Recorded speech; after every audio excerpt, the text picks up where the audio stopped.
Questa volta è toccato ad Avis fare le analisi. L'Associazione Provinciale di Treviso ha infatti commissionato un'indagine per analizzare il suo stato di salute. Elaborati più di 4.000 questionari tra volontari ed ex volontari, tracciando un quadro complessivamente positivo delle donazioni e confermando il profondo legame tra Avis e Ulstue, Marca Trevigiana. Il rapporto tra l'Avis e l'ospedale è un rapporto di grande durata, addirittura i primi rapporti sulle donazioni parlano addirittura del 1928. Sicuramente l'attività trasfusionale e l'attività di donazione e le necessità cliniche legate al bisogno di sangue sono di grandissima importanza. Studio quello di Avis che disegna le abitudini e l'andamento delle donazioni del territorio. Rispetto allo scorso anno c'è un leggero calo, è funzionale anche alla situazione attuale.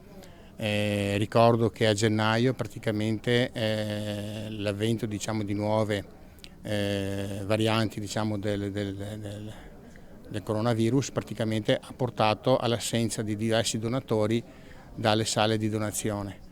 Stiamo recuperando, durante il corso dell'anno abbiamo recuperato parecchio e alla fine dell'anno contiamo di pareggiare lo stesso numero di sacche dello scorso anno, del 2021.